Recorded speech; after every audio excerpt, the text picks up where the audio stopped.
Yeah, I have several questions. Okay. Go ahead. Um, can you talk about how the process went? Okay, you guys were the producers.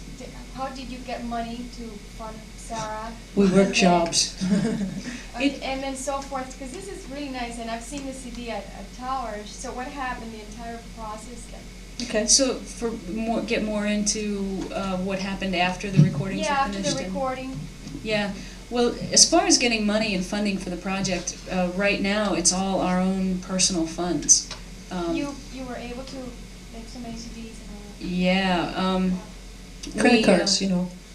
Yeah, to a certain extent, there's a lot of debt, but that it does get paid off over time if you just be careful with it. But we're with some of the progress that we've made with this album, we're able to further ourselves as a company and maybe go into getting writing a business plan and getting backers and investors and stuff, and taking the pressure off of our personal funds.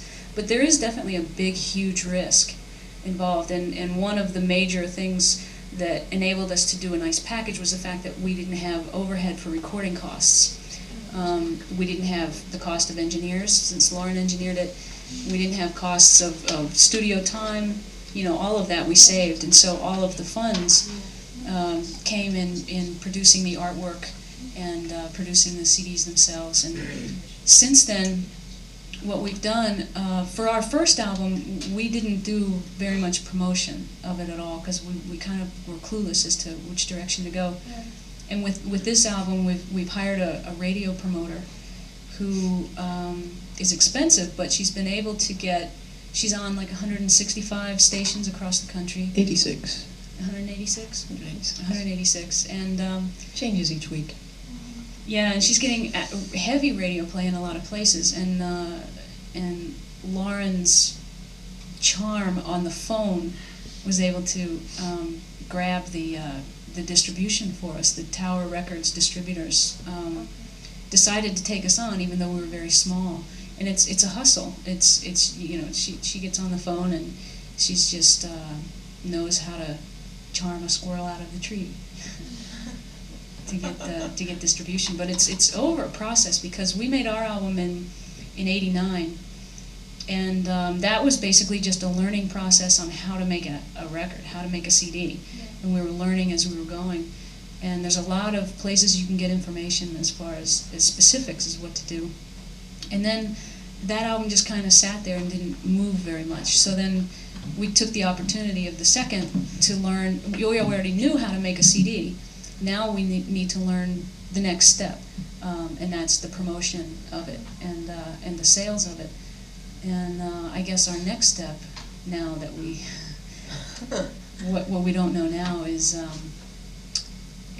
international markets and the funding issue, because in order to keep going, we're definitely going to have to get outside funding. So, getting faxes in the middle of the night from Korea, Barcelona and Korea, and Yeah. we want to license your albums, because I try to list us as a company in various directories, and then she is getting some great press, so people are reading about it and they're faxing us in the middle of the night.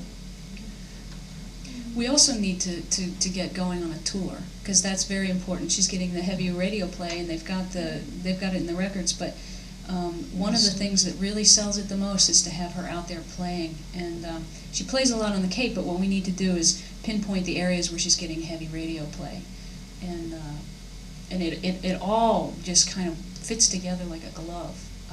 Without the touring, you're wasting your money on radio play. Without distribution, you're wasting your money on radio play. If you don't have radio play, you're wasting your money on distribution.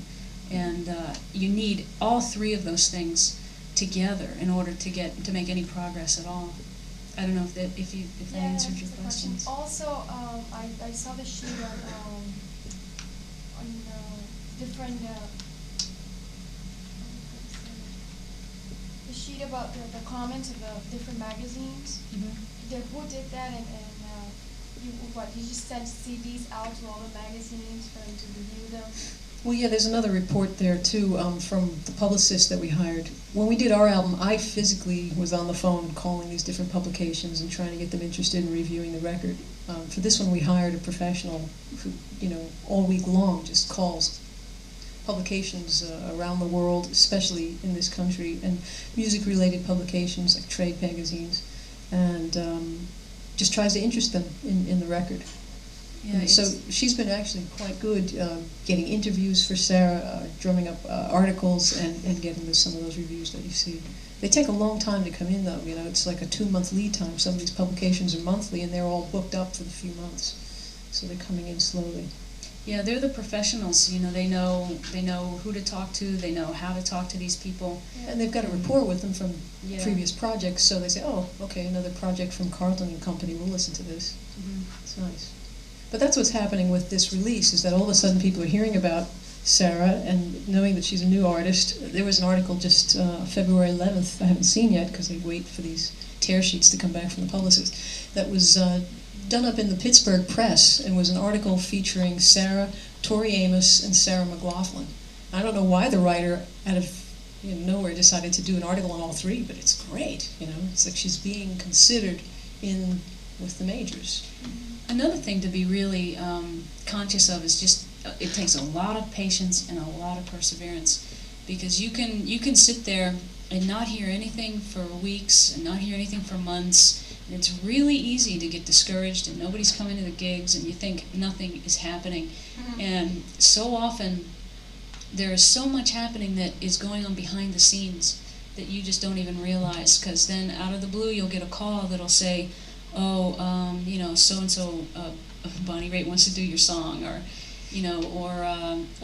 so-and-so wants to manage you and now you're on a world tour. And, those things come out of nowhere, and it comes from the groundwork that you're laying, and it's just a matter of doing everything that you know to do, and being patient with it all, and just being true to what you're about, and not trying to chase your own tail with pleasing every critic that writes something about you.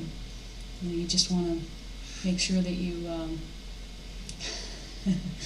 are clear about what you want to do, and just be patient with that and persevere with that, and it's going to catch on.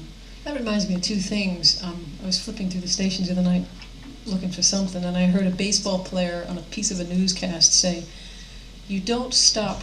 When you know you can play with the majors, you don't stop until you've covered all the bases. And then the other thing was, they were having an interview with Kate Bush, I think it's in the latest Spin magazine, and they were saying, how do you react when you have bad press? And when you're in the scenes of making a record, like making a film, you're holed up for months, doing your own thing, working on your own art, and there aren't any critics like doing a live play. And the person who was interviewing her is an actress, and she was saying, when I'm doing a live stage play, and they come backstage after each performance and tell me, oh, this didn't work, and you didn't deliver that line, and I didn't believe you here. She says, then I get back on stage the next night, and I feel like I have to change it around and do something completely different. Whereas when I'm making a film, I can keep my head focused on what originally I wanted to do with it and not change my mind and go through with that, and not have anybody start chiseling away at what my original thoughts were until after it's finished and done. So she was able to maintain that perspective. And Kate Bush was agreeing with her that that's what she loves to do with the record, and she doesn't think about anybody else while she's making it. And then all of a sudden when it's done, she starts hearing it with the critics' ears, and she starts to get concerned. But at least it's done, and it's not influencing the art at that point. And that's sort of happened to us a few times. We've gotten some reviews that have said, this is an incredible album, it's great, it's one of the best albums of '93, it should be getting more attention. And then we've had some articles that have said, where are the rest of the instruments? Why did she spare it down so far? They think it sounds like an unfinished album or something. Yeah, it's because like everybody has their own idea. These days people are used to either guitar and vocal or full-blown 48-track digital. And if it's in between, they don't know what it is. And there's one review that'll say she's got the most beautiful voice in the world, and then another review says, well, it sounded like it was flat and yeah, it's flat and out of time. It's like, I read that. It's like, what? Yeah. So And you start thinking then, well, when I'm going to do the second record, God, I better make it more full, and maybe it should be less acoustic, and maybe I should really concentrate on. And you can't do that because those reviewers probably won't be reviewing it the second time, you know.